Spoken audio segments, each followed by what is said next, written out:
দুটো দিক আছে আমার মতে।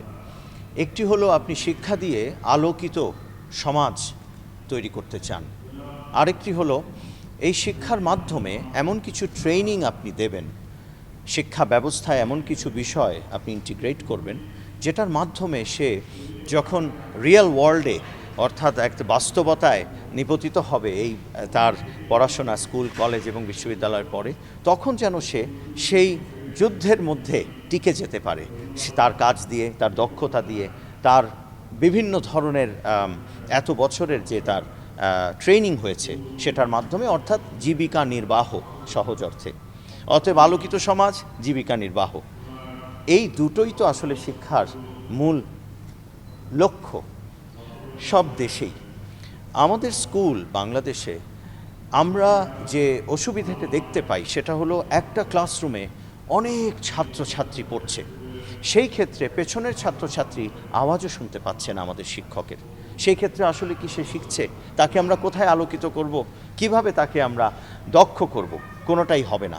সেজন্য আমি যখন এমপি ছিলাম না, আমি যখন মনে করেছি যে শুধু শিক্ষা ব্যবস্থা নিয়েই আমি পড়ে থাকব, কিভাবে এটার পরিবর্তন আনা যায় একজন ক্ষুদ্র নাগরিক হিসেবে, সাধারণ নাগরিক হিসেবে, তখন আমি ভেবেছি আমি একটি স্কুল করি, যে স্কুলে আমার শিক্ষক প্রতিটি ক্লাসে 2 জন থাকবে এবং ছাত্র সংখ্যা থাকবে বেশিতে বেশি 20।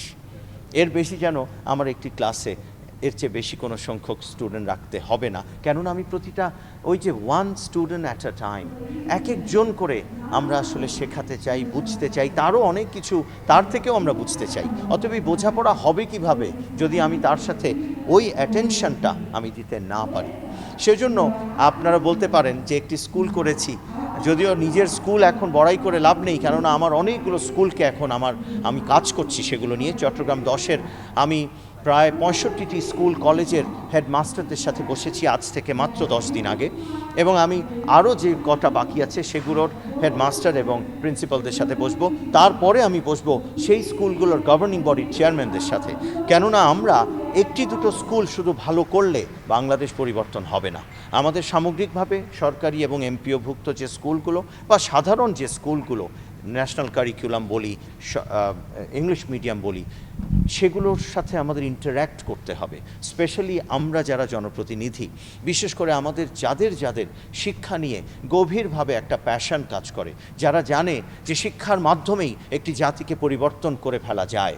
শিক্ষা বলা হয় নেলসন ম্যান্ডেলার ভাষায় best weapon to change the world, এবং ওই অর্থে যে একটা বেটার ওয়ার্ল্ড আপনি তৈরি করতে পারবেন শিক্ষাকে শুধু একদিকে, এই শিক্ষার দিকেই যদি আপনি সর্বোচ্চ নজর দেন, তাহলে ওই আলোকিত সমাজ এবং দক্ষ জনগোষ্ঠী, আলোকিত সমাজ, দক্ষ জনগোষ্ঠী, সাথে আমরা সবসময় বলছি স্বাস্থ্য ব্যবস্থা, অর্থাৎ একটা সুস্বাস্থ্যের অধিকারী সেই জনগোষ্ঠী, এই বিষয়টা যদি থাকে সেই দেশ কোনো দিন পিছিয়ে থাকে না। অতএব সেই কারণে আমার আজকে আমাদের এই উদ্যোগ, এবং ছোট ছোট শিশু প্রত্যেকেই পিকাসো, প্রত্যেকেই আসলে আইনস্টাইন হতে পারে, কেননা আমার এবং প্রান্তিক পর্যায়ের, অর্থাৎ যে এই মুহূর্তে লেবার দিয়ে তার জীবিকা নির্বাহ করে, রাস্তায় কাজ করছে, দোকানে কাজ করছে, তার সন্তানের সাথে আমার সন্তানের পার্থক্যটা কোথায়? এই প্ল্যাটফর্ম দেওয়ার মধ্যে। তার সন্তান প্ল্যাটফর্ম পাচ্ছে না, আমাদের কারো প্রিভিলেজড যে ফ্যামিলি, সোসাইটি, তাদের সন্তানেরা সেই প্ল্যাটফর্ম পাচ্ছে। এই পার্থক্যটা দূরীভূত করতে হবে বাংলাদেশে। আমার এই প্ল্যানে মাননীয় প্রধানমন্ত্রী জনাব তারেক রহমান, আমি আপনাদেরকে বলতে পারি, আশ্বস্ত করতে পারি, তিনি সেই প্ল্যানে আছেন। এই আই হ্যাভ আ প্ল্যানের মূল প্ল্যান শিক্ষাকে ঘিরে।